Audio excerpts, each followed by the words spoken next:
Caramel.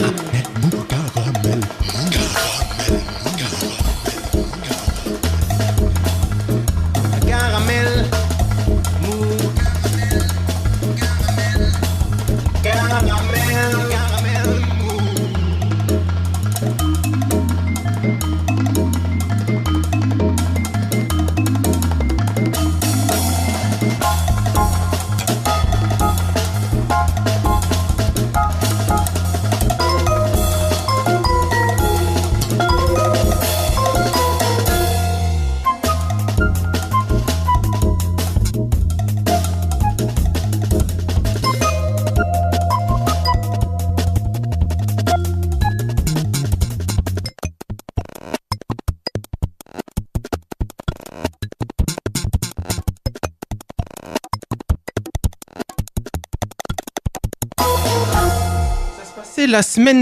Ça se passait la semaine dernière à Toulouse, sur le campus de l'ICAM, l'Institut catholique des arts et métiers.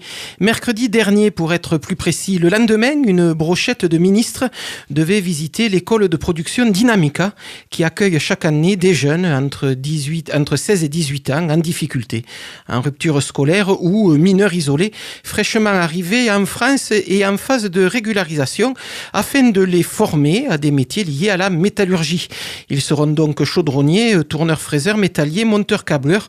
2 ans plus tard, une fois leur CAP en poche, avec le plus souvent un travail à la clé, puisque Dynamica fait de la sous-traitance pour une tapée d'entreprises toulousaines, dont Airbus par exemple. L'originalité de cette école de production, c'est d'asseoir sa pédagogie sur une immersion quotidienne dans des ateliers de production, justement. Moins de classes, plus de pratiques, une organisation voulue comme celle d'une entreprise, avec néanmoins des heures de cours liées aux métiers préparés et aussi des séances de français langue étrangère, comme on dit dans l'éducation nationale, pour les jeunes en formation ne maîtrisant pas encore la langue de Molière. Et tout cela en plein milieu du campus de l'ICAM, formant par ailleurs des ingénieurs. Joli exemple de mixité. Et donc, mercredi dernier, à la veille de la visite ministérielle à Dynamica, la police est venue, logiquement, inspecter les lieux afin de sécuriser le site. Mais à la vue des uniformes, une partie des jeunes alors présents dans les ateliers se sont enfuis en courant, se réfugier dans les vestiaires. Pourquoi ? Eh bien, tout simplement, ont-ils expliqué ensuite, par peur de se voir arrêtés et renvoyés dans leur pays d'origine. Il y a des réflexes qui en disent long sur notre capacité à accueillir et à rassurer des populations venues se réfugier dans notre doux hexagone pour fuir la violence, la pauvreté et la peur qu'ils vivaient dans leur pays. Salut les filles, c'est Joe Kangourou pour un nouvel épisode de Caramel Mou, réalisé ce soir encore par Jérôme depuis le studio de Radio toulousaine associative qui accueille depuis l'inondation des locaux de Radio Campus nos élucubrations hebdomadaires et qu'ils en soient ici remerciés une fois de plus. Un Caramel Mou largement consacré à l'exposition Fenêtres sur cour que l'on peut voir jusqu'au 17 avril prochain au musée des Augustins. Avec moi autour de la table pour parler de cette exposition, Axel Emery, le directeur du musée des Augustins, Elisa Castello et Quentin Bernet, élèves en prépa littéraire spécialisés histoire des arts au lycée Saint-Cernin, qui depuis le début de cette expo propose une médiation au public des Augustins, élèves venus avec Nathalie Cournary, leur professeur. Et puis Boris Georgelin viendra nous parler d'une BD et notre bon professeur Thibault vient de nous téléphoner pour nous dire que pour cette semaine c'était out, la cinémathèque l'occupant actuellement largement. Il reviendra la semaine prochaine, mais on commence tout de suite par la nouveauté de la semaine. Initié en 1996 par les frères Pogam et basé actuellement en Auvergne, Da Capo intrigue autant par la force de leur mélodie que par la formidable puissance d'évocation qui sort de leur musique. Une musique qui renvoie à Mariette Monk, à Pale Fontaine, à Alex Chilton ou encore à Calexico. Une pop plutôt baroque mêlant guitare espagnole et trompette, électricité et pop anglaise et qui s'abreuve largement des espaces américains. Leur 5e album, Oh My Lady, vient tout juste de sortir. Autant en profiter. Da Capo, Ilmi, c'est Caramel Mou et c'est tant mieux.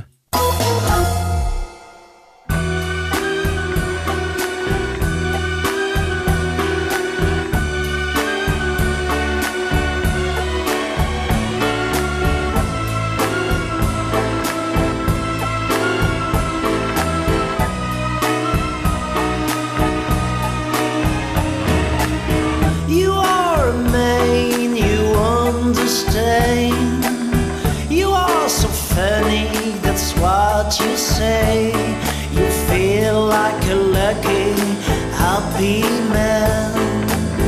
You're just a monkey on the rooftop. You are a lady from Albany Lane. You spend your money in silly things. You think it's the only way to live. You're just a turkey pulling your body. Heal me, buddy. Heal me, buddy. Tell me what to do.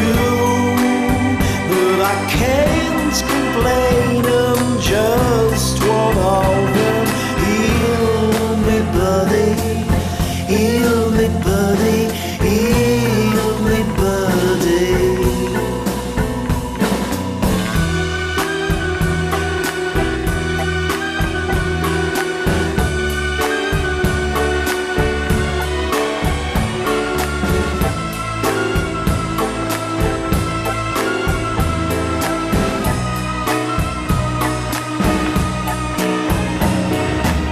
You are looking for paradise.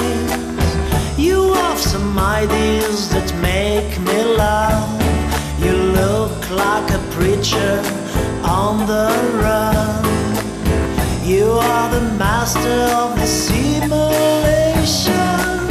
We are going from place to place.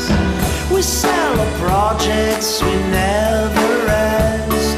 It seems that the world is very tough. How can we keep on with this madness? Heal me, buddy. Heal me, buddy. Tell me what to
Qu'est-ce que c'est? Caramel mou.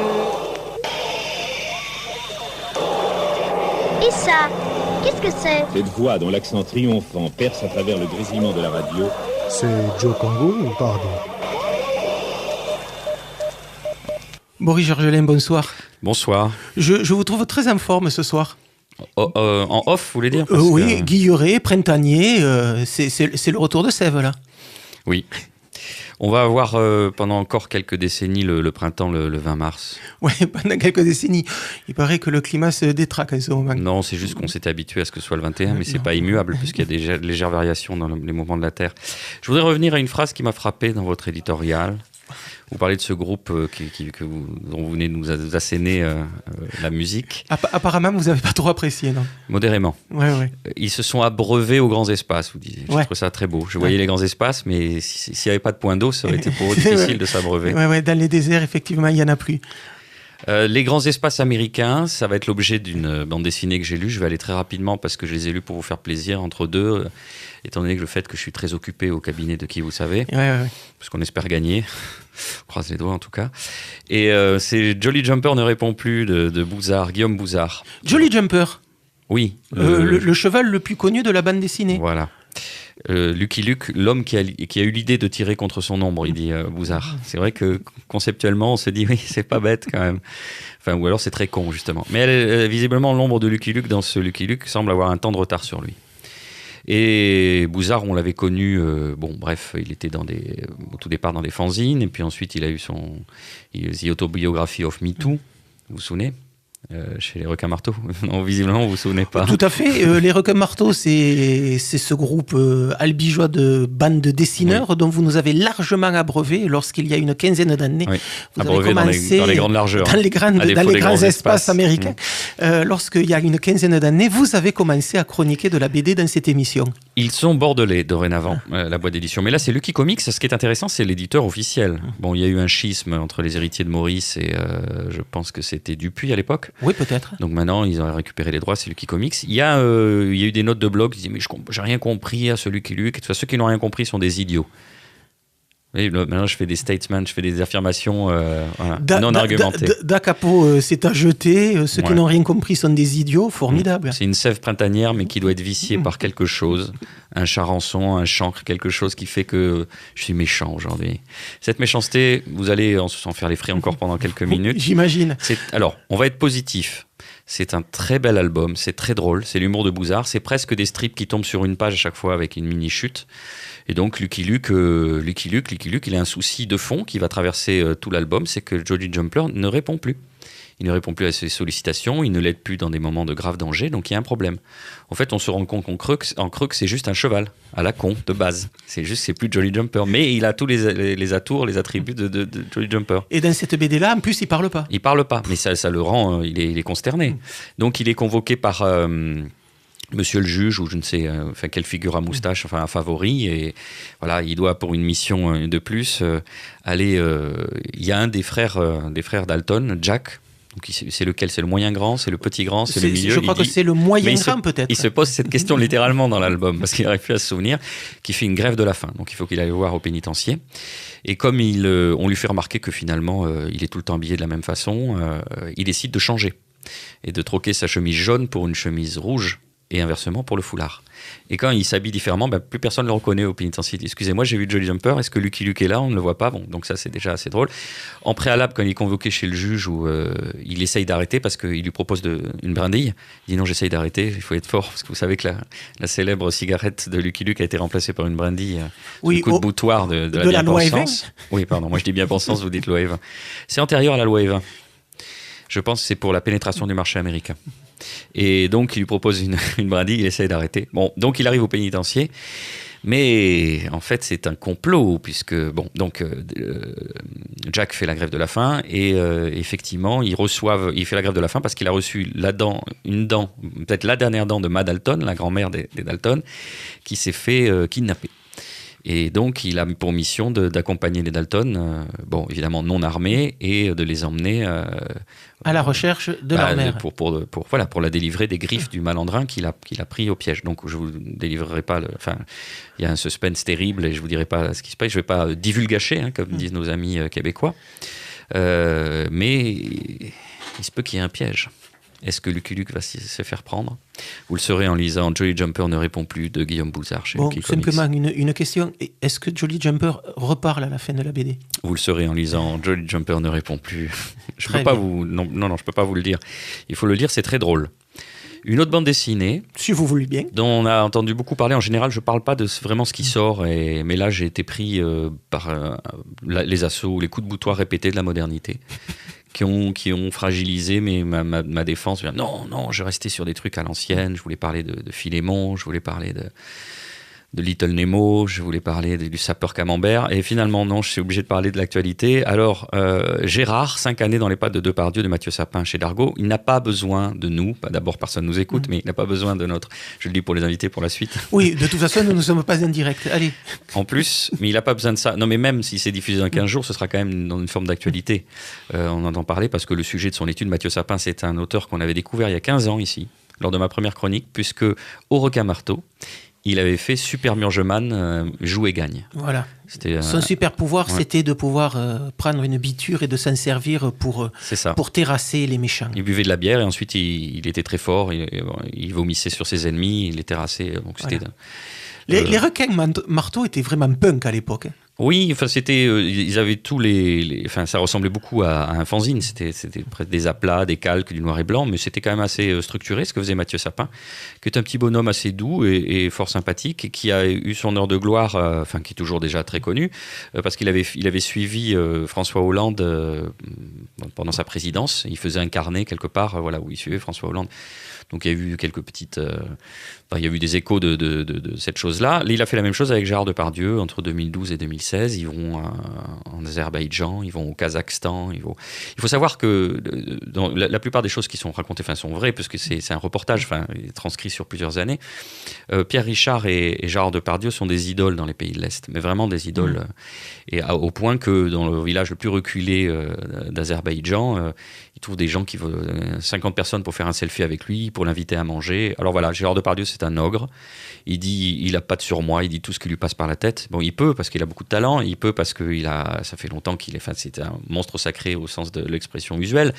Mais en même temps, est-ce que c'est fondamentalement intéressant, les éructations et les analyses poétiques de Gérard Depardieu? Je me pose la question. Visiblement, il a beaucoup de goût, il aime le design, il aime les belles choses, il est entouré au départ, on voit, de marchands d'art, de galeristes, et il se fait pas, c'est pas quelqu'un qui se fait pigeonner, il a une vraie vision, il a un intérêt dans la collection de l'art.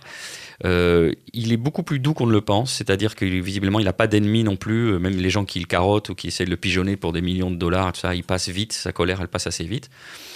En revanche, il a ses têtes, quoi, vraiment. On dirait un gros enfant gâté qui ne supporte pas d'être seul. Et en fait, il est là, en creux, c'est-à-dire sous des dehors un peu colorés, un peu amusants, un peu connivants.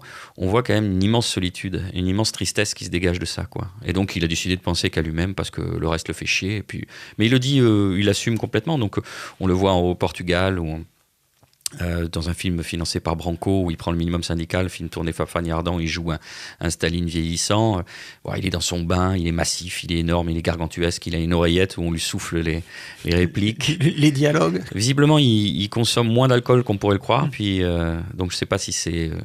il ne fait pas œuvre de journaliste, Mathieu Sapin, il le dit lui-même, il n'a pas vraiment de recul. Le personnage lui a plu, c'est devenu son ami, donc on ne sait pas si c'est vrai ou pas. Mais globalement, ça doit être vrai. Et puis, il y a quelque chose d'intéressant, ça a été repris aussi, il y a une différence de forme entre les deux personnages.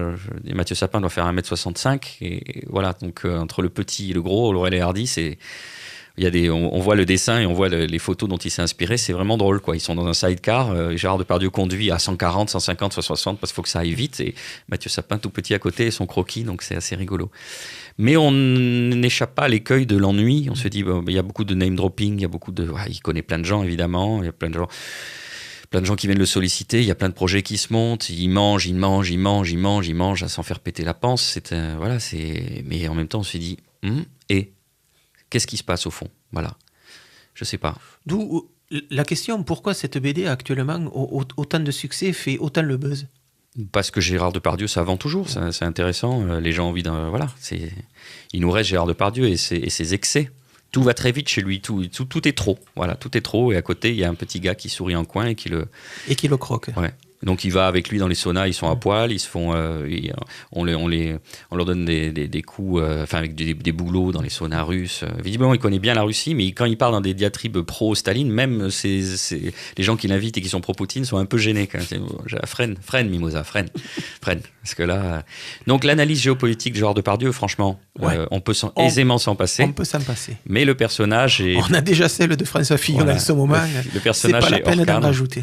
Oui, cette émission enregistrée, vous aurez quand même raison, dans 15 jours, il y aura peut-être 2 scandales de plus. C'est ça qui est amusant. Formidable. Et on ne sait pas encore lesquels. Ça, c'est absolument passionnant. Oui. Il a dit qu'il rendrait les costumes, mais c'est des costumes sur mesure. Il va les rendre à qui? Et quelqu'un qui fait sa taille? Moi, à mon avis, il faut qu'il trouve maintenant un SDF.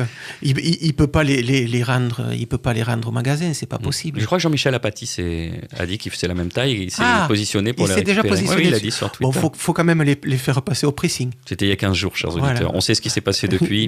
Paix à son âme. Effectivement, il est allé les amener au pressing. Vous rappelez le nom de cette... Gérard, 5 années dans les pattes de Depardieu, de Mathieu Sapin chez Dargaud. Eh bien, c'est formidable. On se retrouve dans un petit moment. Au plaisir, ouais.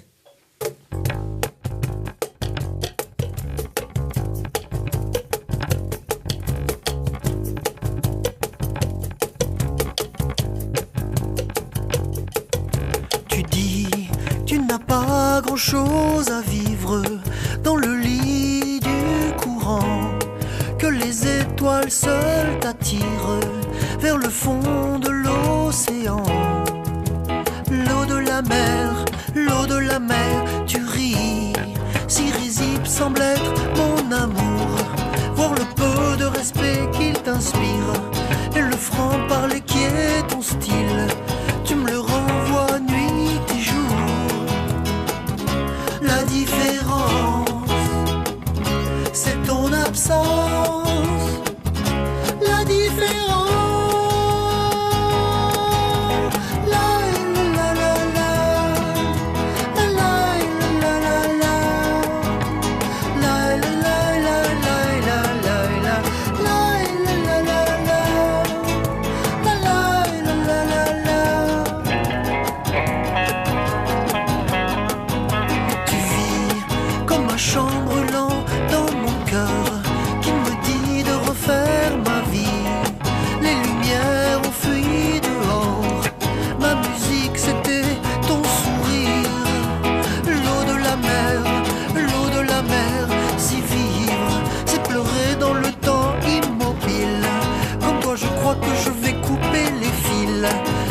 Je crois que je vais me planquer ailleurs, ton ailleurs.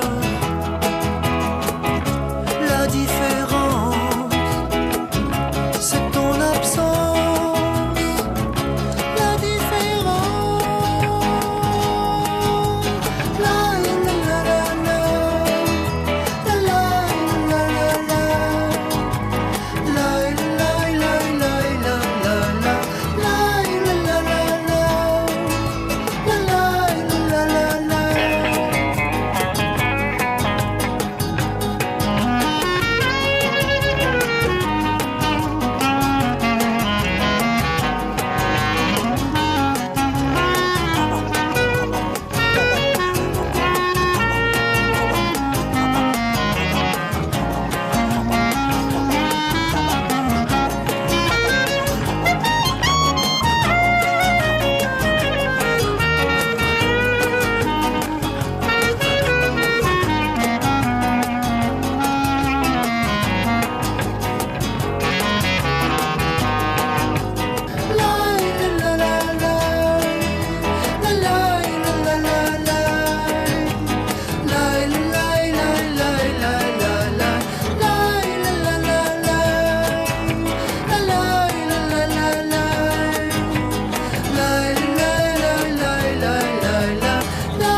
Ne quittez pas l'écoute. Dans quelques instants, vous...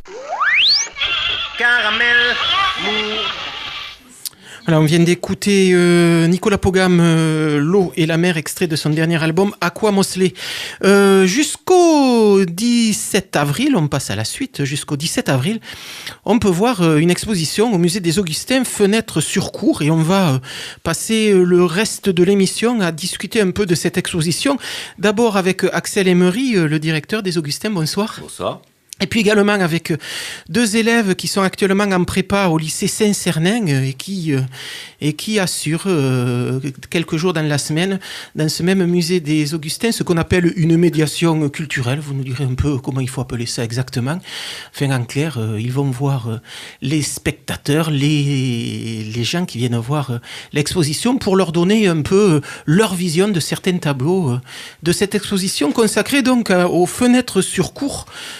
On a l'impression que dans le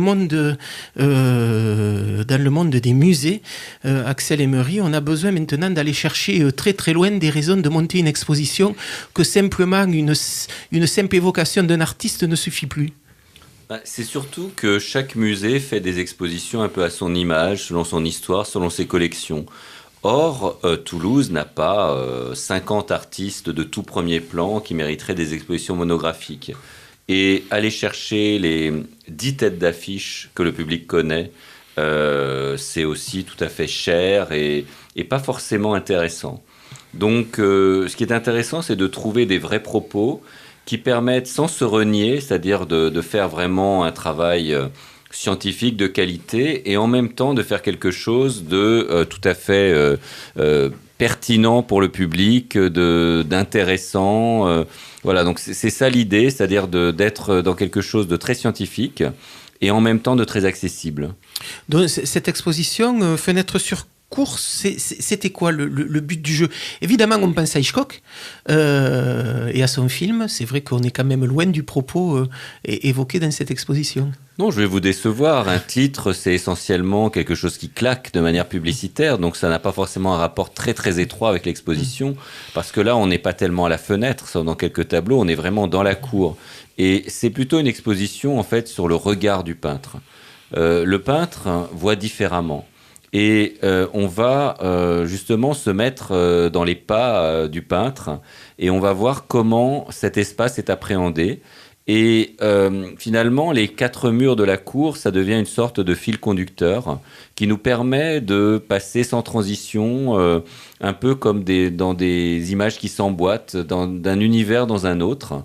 Et en fait, c'est une exposition par révélation multiple. C'est-à-dire qu'on a à peine le temps de se sentir à l'aise dans des patios espagnols qu'on est précipité dans des cloîtres. Et le choc est rude.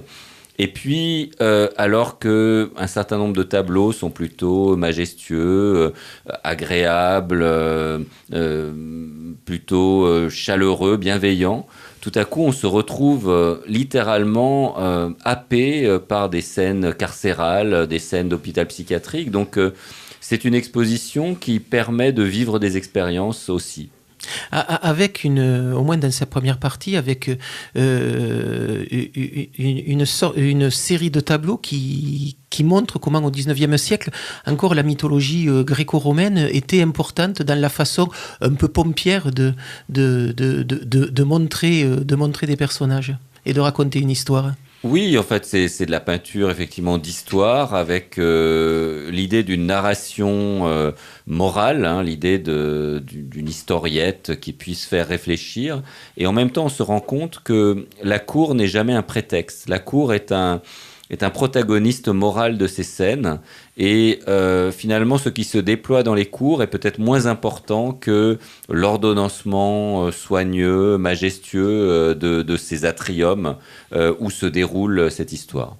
Donc beaucoup de tableaux montrant des scènes de ferme, des scènes de fête entre le XVIe et le XVIIe siècle, puisque cette exposition va du XVIe jusqu'au XIXe siècle. Même début XXe. Mais avec beaucoup de tableaux sur cette dernière période, 19e, 20e, et on s'aperçoit au fur et à mesure du déroulement de l'exposition que même s'il y a, je le disais tout à l'heure, des tableaux vraiment qu'on peut situer dans le mouvement pompier,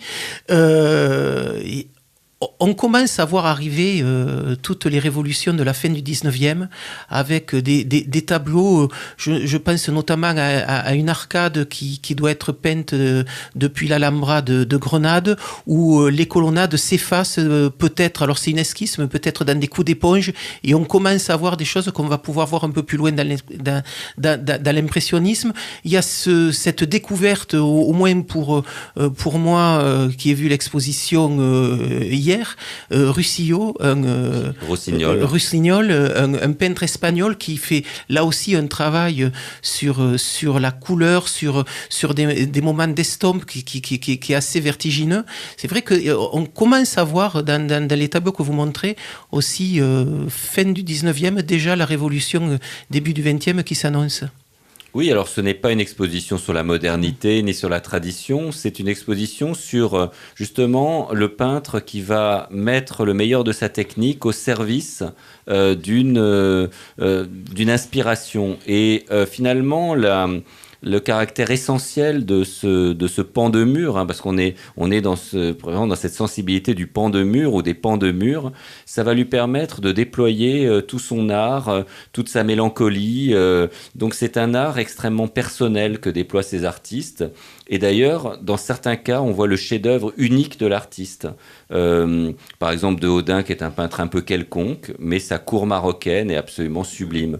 C'est le cas d'un certain nombre d'artistes, comme Firmin Girard aussi, qui est un artiste mais de troisième zone, et qui, avec ses convalescents, cette scène de 1861 dans un hôpital militaire, ces soldats choqués après la guerre de Crimée, fait un grand chef-d'œuvre que le musée d'Orsay a acquis il y a quelques années, ou Girardet, qui lui aussi est un peintre qui fait tout type de sujet, qui va dans une grisaille concentrer son intérêt sur un épisode d'histoire contemporaine, Louise Michel en prison. Donc c'est à la fois une exposition sur des artistes peu connus, ce que je revendique, je déteste ces expositions autour de signatures, et à la fois des artistes peu connus et des artistes qui révèlent une grande originalité, qui ne peuvent pas être casés finalement facilement dans des tiroirs. On a trop tendance à vouloir une histoire de l'art linéaire, en pensant qu'en telle année, le maniérisme se termine et on a le classicisme. C'est pas du tout comme ça que les choses se passent. Les artistes sont originaux, individuels et finalement, de tout petits artistes sont capables de temps en temps de faire un tableau plus grand qu'eux. Vous parliez de Louise Michel, tableau absolument fantastique, dans les noirs et blancs, et en arrivant devant ce tableau, on a vraiment l'impression que c'est une photo. C'est une grisaille, et la grisaille est là en fait pour à la fois imiter d'autres techniques et en même temps indiquer un niveau de réalité différent.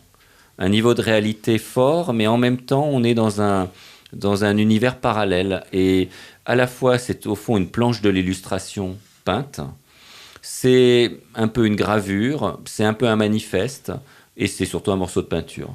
Vous le disiez tout à l'heure, c'est très difficile de monter une exposition conséquente, surtout dans des musées qui ne sont pas parisiens. Ces tableaux, ils viennent d'où pour Alors, ils viennent essentiellement de France, à part quelques œuvres provenant de pays limitrophes. Il est toujours difficile, surtout, de se résigner à ce que l'exposition ne soit pas exactement celle qu'on avait rêvée, pour des tas de raisons, qui peuvent être financières, qui peuvent être de disponibilité des tableaux. Donc, effectivement, je suis parti parfois sur d'autres tableaux. Dans d'autres cas, j'ai eu le plaisir d'accueillir des tableaux que j'avais imaginés dès la première minute comme faisant partie de cette rétrospective.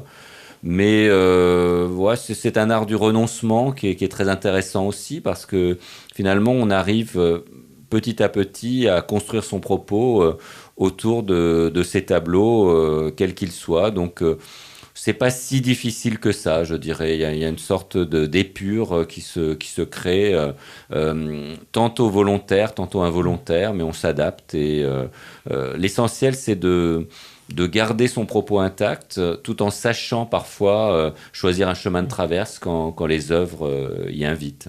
Vous le disiez tout à l'heure, cette exposition, c'est aussi une façon de montrer le regard du peintre, mais pour le directeur que vous êtes et aussi le responsable de cette exposition que vous êtes, ça veut dire que déjà, en prenant le titre de l'expo, vous avez déjà une série de regards que vous voulez absolument montrer ?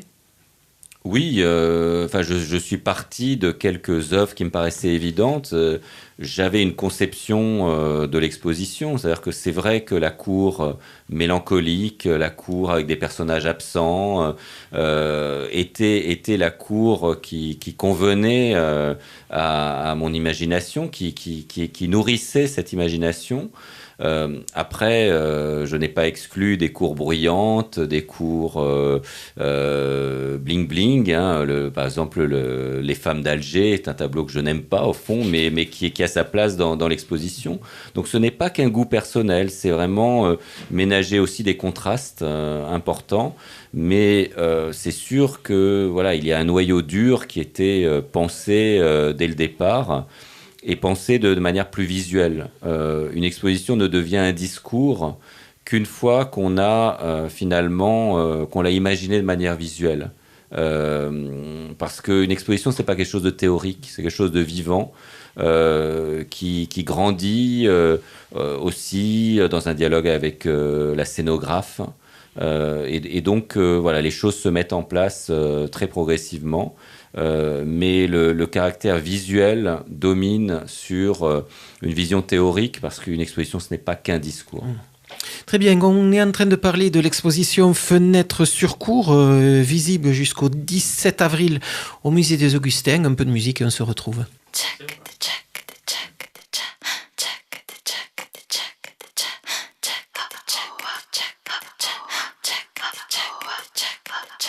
Tu m'avais dit que mardi,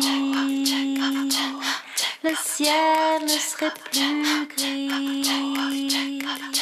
Tu m'avais dit que mardi, le ciel ne serait plus gris.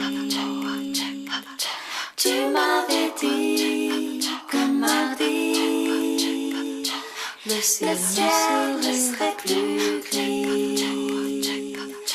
Tu m'avais dit que mardi, le ciel ne serait plus gris. Tu m'avais dit que mardi,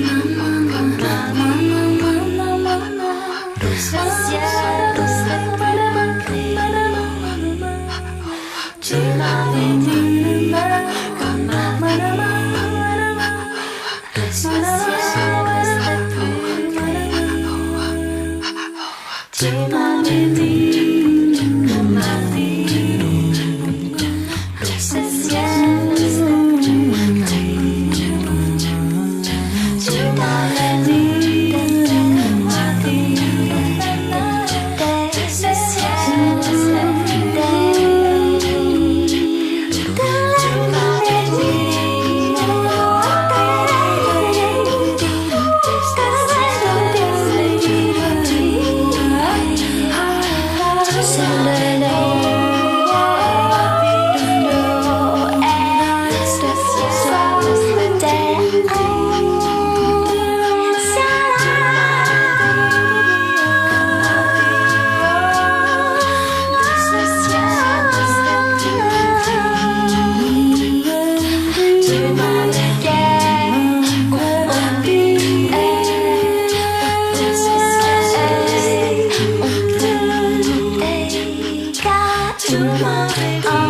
dit que mardi, le ciel ne serait plus gris. Tu m'avais dit que Voilà, Fanny Rose mardi, extrait d'un album sorti la semaine dernière.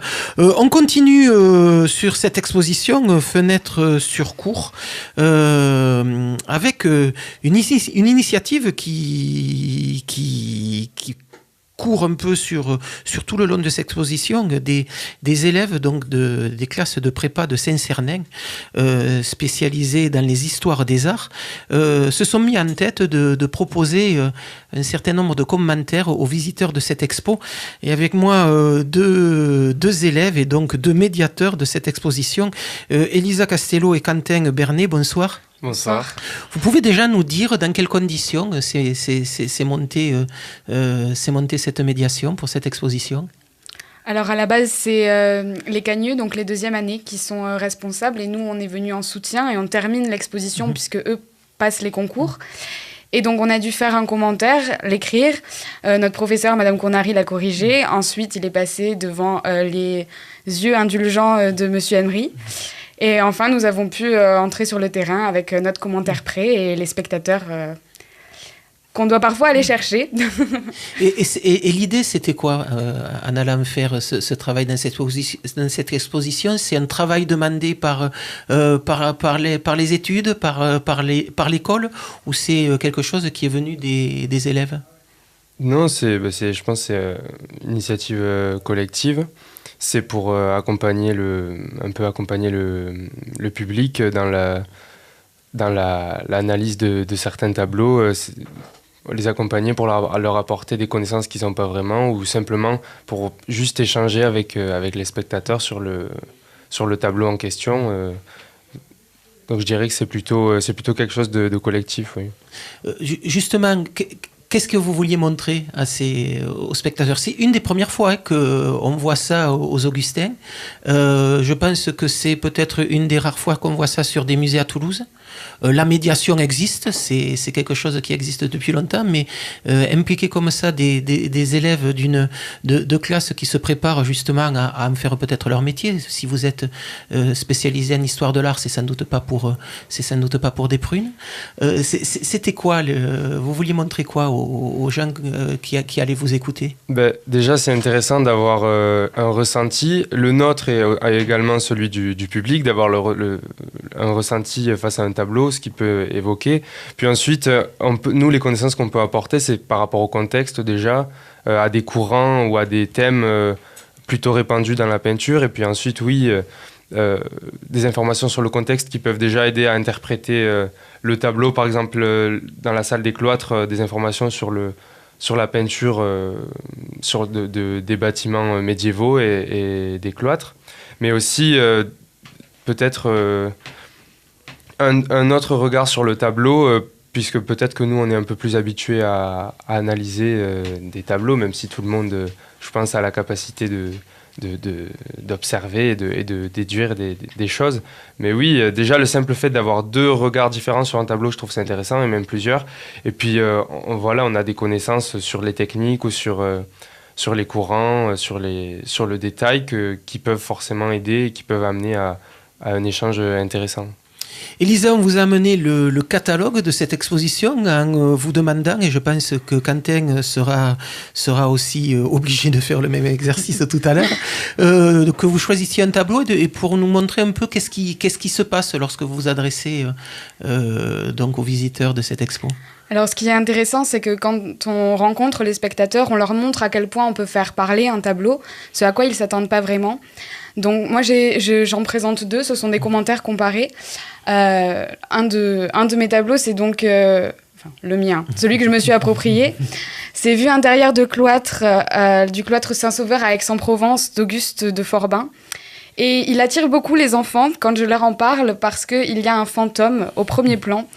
Donc ce moine devant une tombe ouverte, plongé dans une sorte de méditation sur la mort, dans une cour de cloître très mélancolique avec cette lumière crépusculaire et pourtant une architecture imposante qui prend les 3/4 du tableau.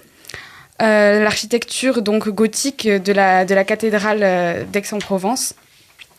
Donc ici, il y a tout un jeu sur la symbolique du cloître, avec sa fonction de jardin, on voit les plantes en pot, mais aussi sa fonction donc, de lieu méditatif, puisque le cloître dans les monastères était là où les moines marchaient pour venir simplement méditer en silence ou prier. Le jardin, le cloître, c'est aussi le jardin de l'âme. Donc il y a énormément de choses à dire et c'est intéressant de pouvoir changer de discours en fonction des spectateurs que l'on a devant soi, parce que c'est un tableau très riche qu'on peut faire parler longtemps, et certains sont prêts à l'entendre, d'autres pas. Il faut parfois raccourcir parce qu'on pourrait en parler très très longtemps. Il y a quelque chose de très bien fait dans l'exposition pour les enfants. C'est une sorte de jeu, et j'arrive à leur faire comprendre les tableaux, et finalement on fait ça aussi avec les adultes, mais d'une autre façon. Axel Emery, comment avez-vous reçu cette initiative lorsqu'on est venu vous la présenter? Formidable. Disons que c'est déjà on a des relations depuis plus de 10 ans avec le lycée Saint-Cernin et l'option Histoire des Arts en classe préparatoire.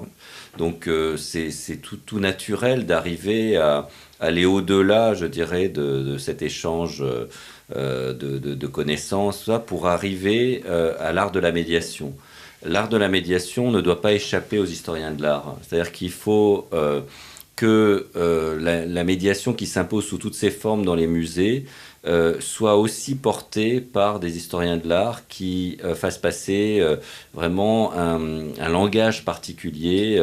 Et le fait que ce soit des jeunes est évidemment un atout primordial. Depuis très longtemps, on a des visites faites par des étudiants pour des étudiants. On a un des politiques les plus volontaristes en France dans ce domaine. Et on veut multiplier en fait ces angles d'approche. Alors, toute personne qui veut accéder aux œuvres de cette exposition peut le faire à la fois de manière un peu traditionnelle, avec le catalogue, des cartels, des panneaux, mais également avec un audio-guide, également avec des guides conférencières traditionnels, mais aussi avec ces jeunes. Et je crois que c'est le croisement de toutes ces approches, et en plus les jeux dont vous parliez, donc c'est le croisement de toutes ces approches qui permet vraiment de s'approprier l'exposition. Et puis on a aussi le droit de la visiter seule dans un silence religieux et d'y passer 3 heures. Donc voilà, tous ces publics sont les bienvenus dans les musées, et on essaye de répondre à chacun d'entre eux. La médiation étant une information de plus, la médiation qui est arrivée depuis peu finalement dans les musées, depuis une quinzaine d'années. Oui, c'est ce qu'on peut dire. Effectivement, les services des publics se sont développés depuis cette date, mais au fond, les gens sont assez peu visuels en France. Il y a un véritable problème. Alors, non seulement avec l'enseignement de l'histoire de l'art, mais ça ce serait trop long aujourd'hui, mais également avec la formation du regard. Et voilà, les gens ne savent pas regarder des œuvres, ils n'en ont pas le temps, et ils ont besoin d'une certaine maïeutique. Donc voilà, donc on a des élèves accoucheurs face aux œuvres qui sont là à la fois pour donner leur connaissance, mais également, je pense, pour recevoir les impressions, et je pense que ça leur sera utile, voilà, quelle que soit finalement la direction qu'ils donnent à leur carrière par la suite, parce que une des choses importantes quand on se met à apprendre et à accumuler de la connaissance, c'est de savoir que les autres ne le savent peut-être pas, et ne pas considérer comme acquis des notions aussi évidentes que Renaissance, que classicisme, voilà, enfin, on pourrait en citer. Finalement, quand on parle ce type de jargon d'histoire de l'art, on est sûr de ne pas être compris. Donc il faut une certaine modestie aussi pour partager ces connaissances. Quentin Bernet, c'est peut-être à votre tour de parler donc, du tableau que vous présentez lorsque vous allez aux Augustins pour rencontrer les visiteurs. Moi, il y a un tableau que je trouve très intéressant, c'est le parachute de Gianfilippo Usellini, qui est également dans la salle des cloîtres. Il est intéressant déjà parce que c'est un tableau qui date de 1936, et qui, lui, représente un cloître, et qui est dans une salle où on n'a pratiquement que des tableaux du 19e siècle. Et c'est le seul avec un tableau de Rossignol, qui est le peintre du tableau de l'affiche de l'exposition, du Patio Bleu.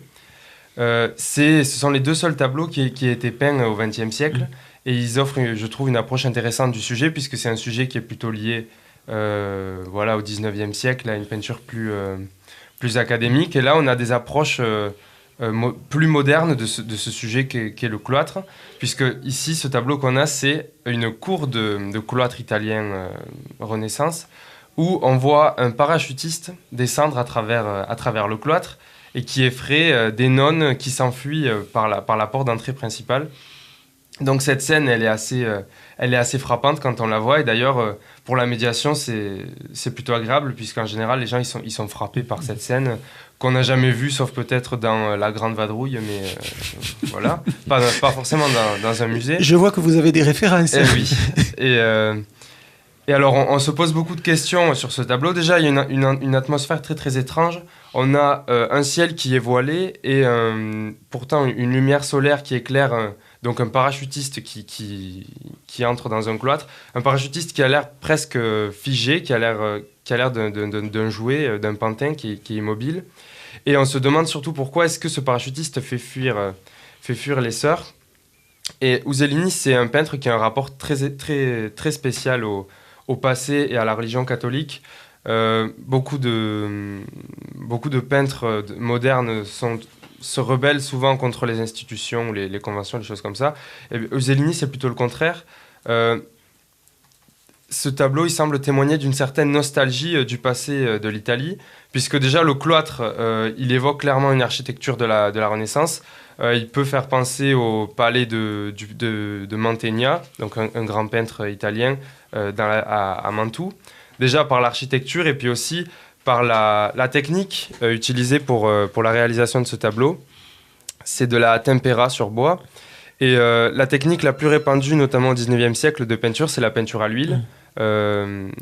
Mais là, ce choix de la tempera, c'est parce que la tempera, c'est la technique des premiers grands peintres de la Renaissance, comme Giotto, par exemple, ou des peintres du Moyen-Âge.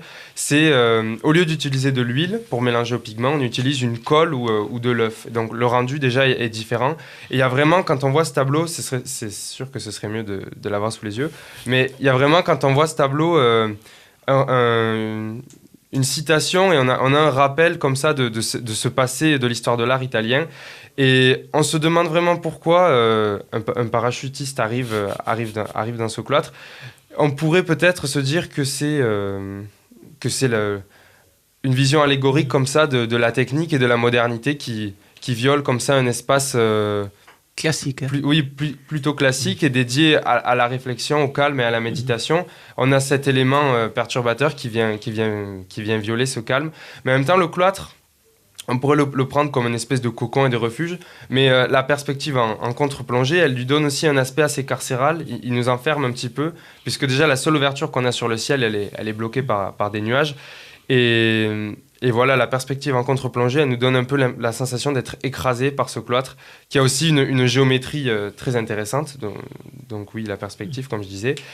Et d'ailleurs, il y a une certaine ironie également dans le tableau, puisque le parachutiste arrive par le ciel, légèrement éclairé par ce rayon lumineux. Comme ça, on s'attend plutôt à la venue d'un Christ ou d'un ange, du Messie. Et non, on a ce parachutiste assez mystérieux qui fait aussi fuir mystérieusement les sœurs. Et moi, c'est un tableau qui m'évoque... je suis sûr qu'il évoque pas ça qu'à moi. Il évoque les surréalistes italiens, par exemple Giorgio de Chirico, qui peint aussi des grands espaces... des grandes surfaces planes, des espaces vides et comme ça, assez figés et presque assez angoissants. Donc on peut trouver ce tableau comique, mais moi je trouve qu'il y a une ambiance très particulière qui s'en détache. Voilà, donc ça, vous pouvez le retrouver. C'est le samedi et le dimanche que vous faites vos interventions. De 16 à 18h. Voilà, de 16 à 18h jusqu'au 17 avril. Axel Emery, on se disait en allant voir l'exposition hier avec Boris qu'il y avait, s'il y avait quelque chose qui reliait un peu tous ces tableaux, c'était le travail sur la lumière. Quentin le disait juste à l'instant sur le tableau qu'il vient de décrire, il y a un travail sur la lumière absolument fantastique. Sur la lumière, sur l'architecture, c'est vraiment la question du paysage qui est traitée, puisque c'est le lieu pour lui-même et le lieu pour finalement tout ce qu'il induit. Et il finit par induire la vie qui se déroule finalement entre ces murs, mais c'est le lieu en lui-même, effectivement, et je dirais que les absents de l'exposition, mais qui sont omniprésents, ce sont les grands du XVIIe hollandais. Finalement, Vermeer, mais Peter de Hoor aussi, sont présents en filigrane dans toute l'exposition. Nathalie Cornary, vous êtes un des professeurs de ces classes prépa à Saint-Cernin. Comment jugez-vous un peu le travail qui a été fait, brillantissime sur ce que l'on vient d'écouter juste à l'instant. Comment avez-vous jugé un peu le travail? Comment avez-vous reçu un peu ce travail de vos élèves? C'est-à-dire que ça donne un résultat extrêmement étonnant, parce qu'en réalité, ils sont déjà dans les salles depuis un mois, peut-être même un peu plus, depuis la mi-décembre en réalité, beaucoup plus que ça. Et donc, ce qu'on voit là, c'est le tissu de tout ce qu'ils ont reçu aussi du public, de tout ce qu'ils ont découvert dans le tableau. Et on est à un moment où ils savent très bien qu'il y a beaucoup plus dans le tableau que ce qu'ils pensaient, et que plus on le regarde, plus on trouve. Vous avez entendu Elisa dire que c'était son tableau, mais je la comprends, parce qu'il y a un compagnonnage quand même très approfondi, et puis ils sont nourris de tous les regards, de tous les propos que les gens ont tenus pour eux. Et donc, le résultat est très surprenant. Et j'étais loin, au départ, de me douter que ça donnerait cet effet-là. Voilà. Et puis, en plus, ils ont pris confiance en eux. Et c'était quand même ça, l'un des buts qui était recherché, de mon point de vue, en tout cas. Quentin et Elisa, on va vous laisser le dernier mot. Racontez-nous un peu ce que donnent les réactions des visiteurs que vous rencontrez là. Quentin. La plupart d'entre eux, ils aiment beaucoup l'initiative, et puis ils sont contents qu'on leur apporte des détails et un point de vue auquel ils n'avaient pas forcément pensé. Mais c'est vrai que c'est vraiment un échange, on n'est pas les seuls à apporter quelque chose, puisque c'est vraiment intéressant de discuter autour de tableaux. Et puis même pour nous, qui envisageons de poursuivre des études d'histoire de l'art, c'est très enrichissant de faire ce genre de choses. Et oui, puis même des fois, en sortant des expositions, on jette des coups d'œil au livre d'or, et puis on constate que le public est enchanté par cette initiative, effectivement. Elisa ? Oui, c'est vrai qu'on apprend beaucoup du public. Finalement, moi, j'ai découvert des choses en discutant avec les gens dans mon tableau qui n'est toujours pas le mien. Après, comme vous le donne d'ici la fin. J'aimerais bien, mais je suis pas sûre que le musée soit d'accord. Mais des choses que, même en ayant travaillé dessus plusieurs heures, je n'avais pas remarqué, comme un repentir, notamment au niveau de la fenêtre. Et c'est des choses assez étranges, ce qui peut se passer. D'ailleurs, moi, j'aime bien commencer mon commentaire, ma médiation, par des questions. Voir comment les gens perçoivent l'œuvre pour après pouvoir partir de là et finalement approfondir leur regard. Et à l'inverse, ils approfondissent le nôtre également. Donc c'est vraiment un échange et c'est une occasion formidable, je pense, qui nous servira pour toutes nos études, mais c'est aussi une formation en dehors de l'histoire de l'art. C'est quelque chose de se confronter à un public aussi. Et une façon aussi de s'affirmer. Peut-être, oui, effectivement, oui. Voilà, donc c'est l'exposition Fenêtre sur cour, visible jusqu'au 17 avril au musée des Augustins. Et puis, si vous voulez bénéficier des commentaires éclairés dont des élèves des classes prépa de Saint-Cernin, ça se passe le samedi et le dimanche de 16h à 18h. Merci en tout cas d'être venu à ce micro nous parler de cette exposition. Voilà, et puis si vous n'êtes pas musée, vous pouvez toujours écouter de la musique. On va se quitter dans pas très longtemps. La trotteuse tourne et c'est déjà presque la fin. On va parler des concerts de ce soir. Ce soir au Bijou à 21h30, les goguettes de Patrice Mercier. Les goguettes, c'est un principe vieux comme le monde dans le monde de la chanson. On reprend un vieux thème, un thème connu, et puis on change simplement les paroles. Par exemple, Chouf qui s'amuse de temps en temps à ce style de pratique nous en a sorti une mardi dernier à la CAFPO, et à la place de Merci Patron des Charlots, il nous en a fait une version autour de Merci Macron. Voilà, c'est comme ça que ça se passe. On appelle ça des goguettes. Et donc, les goguettes de Patrice Mercier ce soir au Bijou à partir de 21h30. Concert des motivés ce soir à la Bourse du Travail, après celui à guichet fermé d'hier, à l'occasion de la réédition de l'album Motivé, paru en 1997. Augmenté celui-ci de 5 nouveaux morceaux. Début des festivités à 18h. Ça a commencé déjà avec un débat autour des droits au logement justement avec le Tactique Collectif, le Droit 31, la Fondation Abbé Pierre et la CGT 31, puis concert donc démotivé à 20h30, suivi d'un set de DJ Dynasty pour fermer la soirée. Eric Dib ce soir avec Jean-Jacques Milteau, guitare pour le premier, harmonica pour le deuxième, dans le cadre du festival de guitare d'Aucanville. C'est du blues à la salle Georges Brassens, justement à Aucanville, et ça se passe à 20h30. Au Métronome, toujours ce soir, c'est la finale du tremplin Décroche le son à partir de 19h. Trio de jazz à l'Impro à 20h30, ça c'est rue Gambetta. Et puis du rock ce soir au Taquin, ex-Mandala, le Taquin qui programme Dr Doom à partir de 21h. Et puis ce soir, 31 mars, dernière représentation de Comme une pierre qui, évocation au théâtre Sorano de la création du morceau Like a Rolling Stone par Bob Dylan en 1965, d'après le livre de Grail Marcus. Sur scène, une bande de jeunes comédiens de la Comédie Française qui vont donc nous raconter la création de ce morceau et puis toute la polémique qui s'en est suivie, puisque c'est à partir de ce moment-là que Dylan va devenir plutôt un adepte de la musique rock électrique après avoir été le chantre du folk. Imaginez qu'en 66, lors de la tournée européenne qui a suivi la sortie de cet album, des gens l'insultaient et criaient à mort lors de ses concerts dès qu'il enfourchait sa guitare électrique. Like Rolling Stone, c'est donc ce soir au théâtre Sorano avec cette pièce Comme une pierre qui, et on écoute tout de suite la version originale et c'est là-dessus qu'on va se quitter. Bob Dylan 65, Like a Rolling Stone.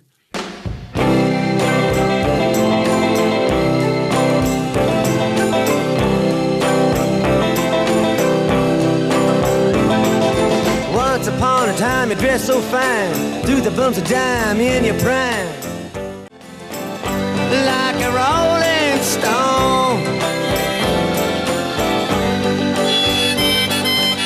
Voilà que Bob m'excuse, mais on n'écoutera pas son morceau jusqu'à la fin.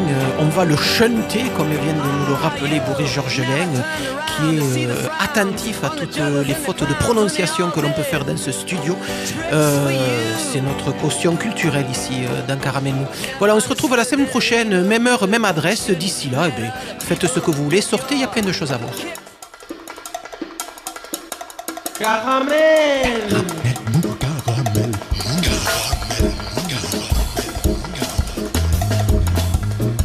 Caramel mou. Caramel.